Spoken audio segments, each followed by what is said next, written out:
Hello everybody, this is Tamara Rothenberg from Miami, and this week we are talking about PARASHA DEVARIM, starting the new book of Deuteronomy. And DEVARIM is like a repetition, it means repetition of stories. And Moshe starts his famous speech before the Jewish people going to enter to the land of Israel, start having a speech with the Eretz Israel, start saying like saying stories of the sin of spies, same past stories, relating four major stories that happen. And all of the stories have like a point of emunah in them, that at the end, Hashem ended up saving us, or Hashem ended up doing things for us. And in moments that it was not so clear that Hashem was there. And at the end of the day, the Jewish people always needed to have faith in Hashem, that Hashem was going to do the things for the right thing. But at those moments, we didn't have any clarity. Now that Moshe is saying it, we know the stories and we know how they ended up, so we can learn the lesson. And he's saying that right now because he wants to inspire the Jewish people that it's going to go to confront the Eretz Israel with all the challenges, all the blessings that it is to be in Eretz Israel, but also all the challenges, because Hashem was not going to be that present that he was all these years in the desert. And if I wanted to relate it with what's going on today, also we're living in a very uncertain moments right now.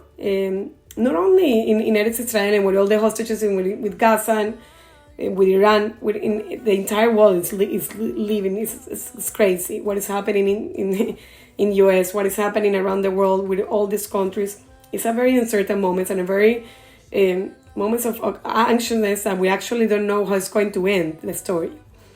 And in these moments we tend to lose faith because it's frustrating, and we're human beings, and it's normal to start losing the faith because we don't see the clear picture, and we don't see the signs that we want to see, or we don't actually see an end of the story. Actually, when we want the hostages back right now, we cannot understand how it means like without 310 days, we're almost a year that October 7th happened, and we cannot have our hostages back, and we cannot end this war.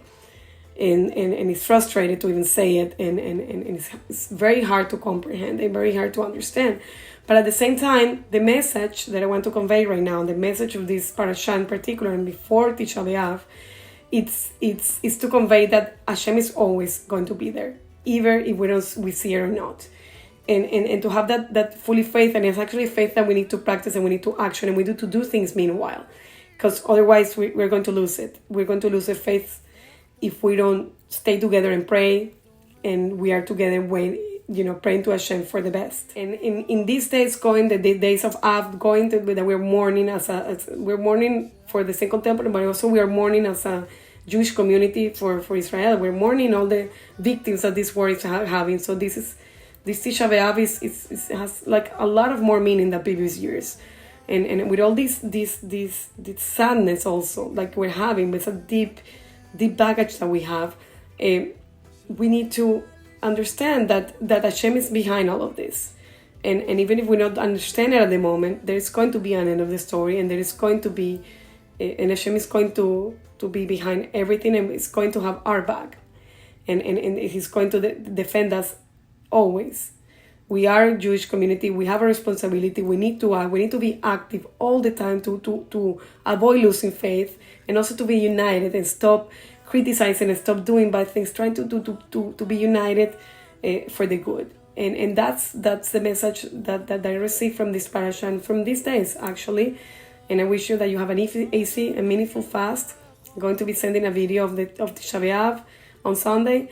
And I want that you be still praying for Am Israel, still doing things that you can do in your community, with your family, with Israel, in any way you can, even if you think it's little, you're having an impact.